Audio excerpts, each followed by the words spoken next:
Join us for a visit in Olavi's castle.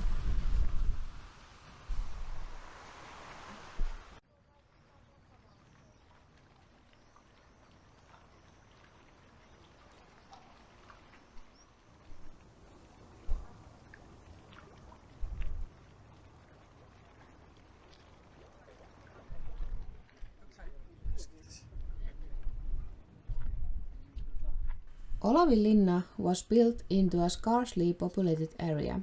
However, the area was of military and geographic importance since the borderline went through the area in accordance with the peace treaty of Pähkinänsaari in 1323.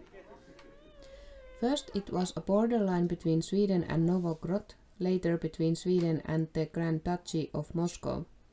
When the Grand Duchy of Moscow tried to extend its power and started to threaten the Swedish border, a new fortification, Olavinlinna, was needed to strengthen the defense of Sweden's border in the east.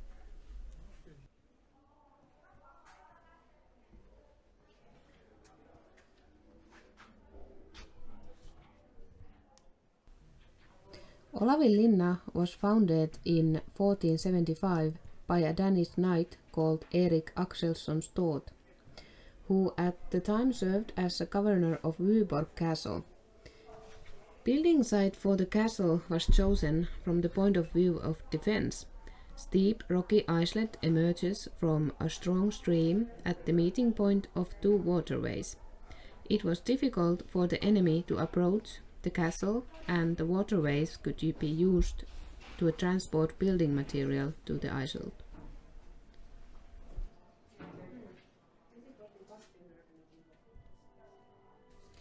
Before the building of the actual stone castle could be started, it was necessary to build a wooden fortification to protect the builders, who straight from the beginning had become the victims of Russians' attack.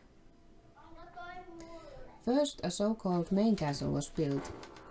It rose on the highest side of the islet, the western side. The main castle consisted of 3 towers with encircling wall between them. It took roughly 10 years before the main castle could defend itself. Immediately after the main castle was finished, the building of the so-called bailey was started. The bailey had 2 towers, and the building work was finished at the end of the 15th century. At that time, the castle with 5 towers rising on an islet represented the most modern defense architecture with round towers and high encircling walls.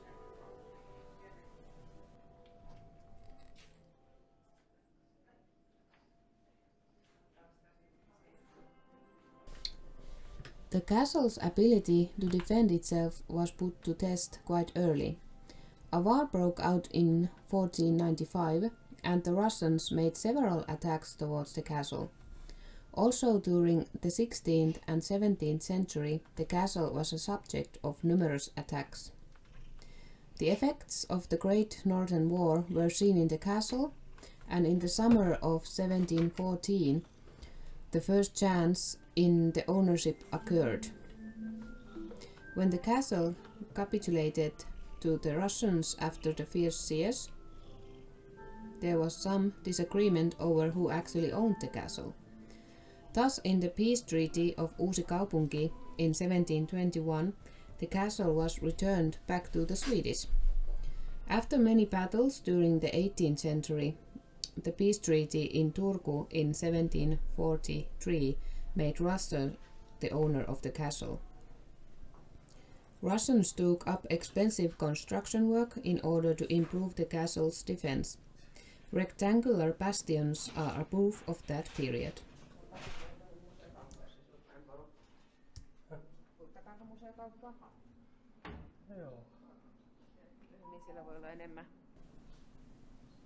There was a garrison stationed in the castle up till 1847, although the castle lost its military importance in the Finnish War, where Finland became part of Russia in 1809. When military activity came to an end, the castle served as a remand prison for a short time. after which the castle was deserted and started gradually getting reputation as a tourist site and an attraction.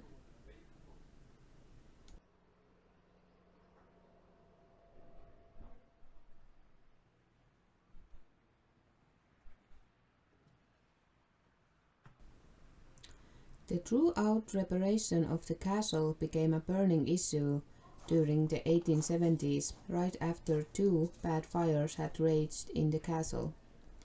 The function of the castle was also debated, and the state started looking after the castle as an antiquity.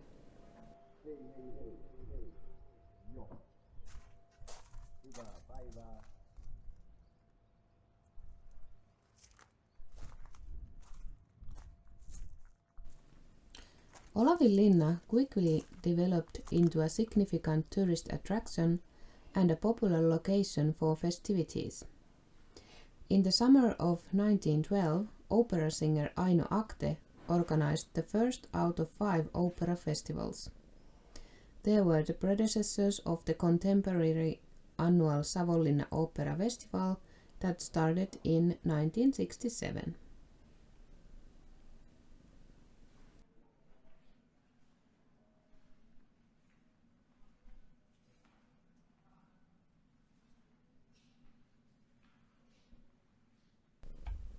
Restoration in the castle occurred in late 19th century as well as in the 20th century.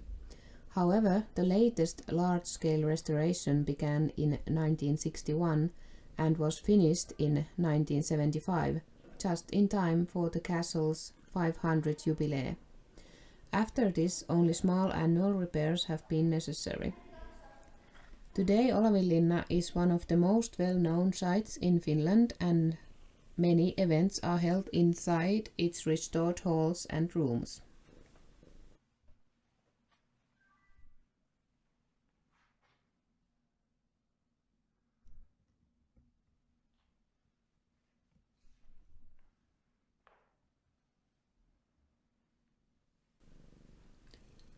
In one of the towers, you can see the bedrock poking out of the floor.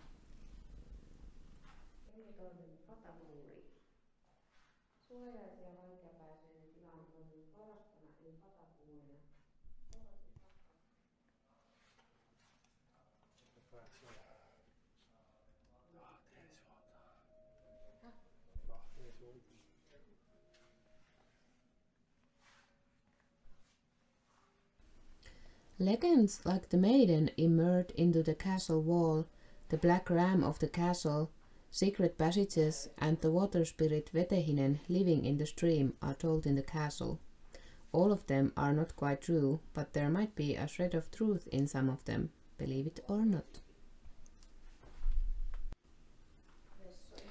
A black ram was raised in the castle in order to be eaten on feast on the St. Olaf's Day. The last black ram of the castle didn't end up on the dinner table. It fell off the castle wall and drowned in the stream in 1728. There's also a legend of the black ram. According to it, the ram repelled an enemy attack and thus saved the castle. It had climbed onto the castle wall, made noise with its hooves, and swung its great horns. Once the enemy saw it, they were sure it was the devil himself living in the castle. This frightened the enemy so much that it ran away.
Olisi vaan niin kuin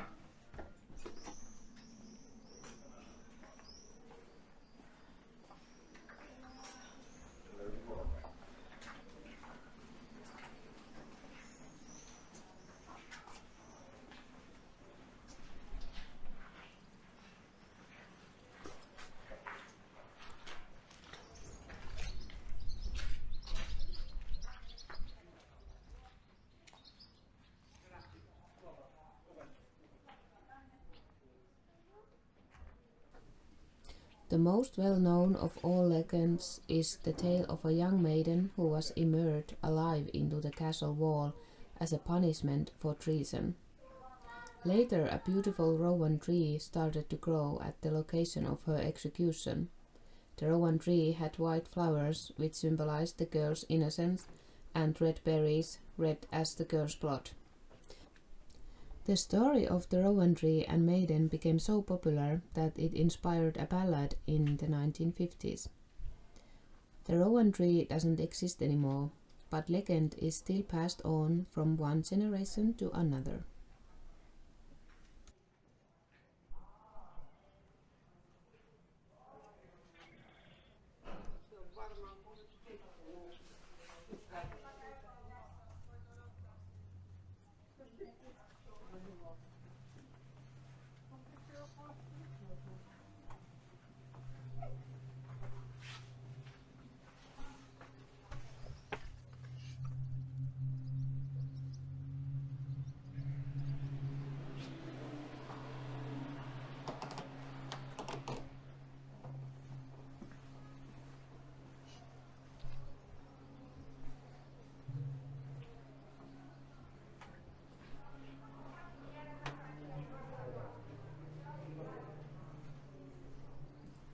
In the towers, especially at the top, one can distinguish several construction periods.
Castle's courtyard is covered during summer. This is due to opera and other events organized in the castle.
Hauska lippa tuossa ylhäällä.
Se voisi mennä vaikka sinne ikkunakäynnystöön, halutaan paremmin menkää aina reippaasti. Ja kulmasta teistä. Joo, meillä on.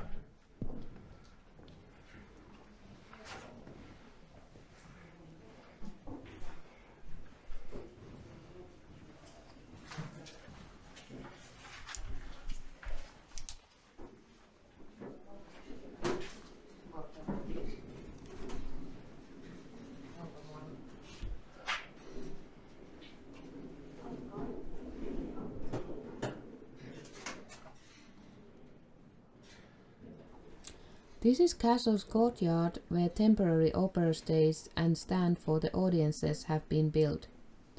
Due to corona, this year's events have been cancelled and building the stage area was left unfinished. Lucky for visitors, now we can go to see some of the places that would not usually be open for public. However, the towers with their narrow and steep stairs are closed for the time of the pandemic.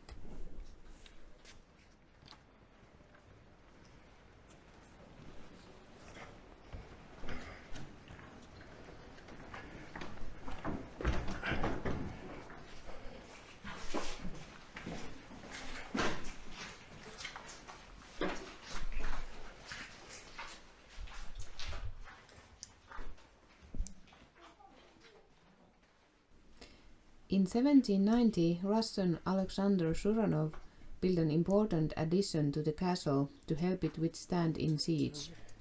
Castle was of course surrounded with endless supply of fresh water, but to go outside the walls when enemy was waiting there, not such a good idea. Suranov's water channel provided the castle fresh water in a safe and certain way.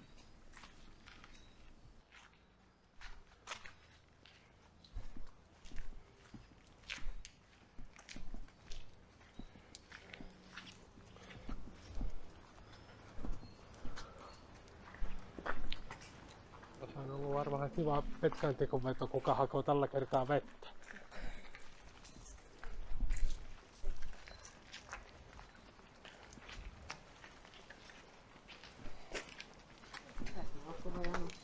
Joo.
samasta ihan jatkuu niinku tästä.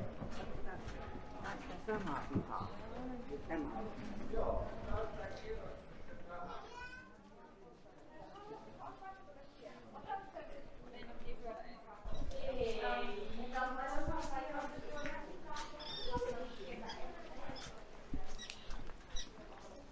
Joo, nyt. Pum. Joo, saanko mä sen mun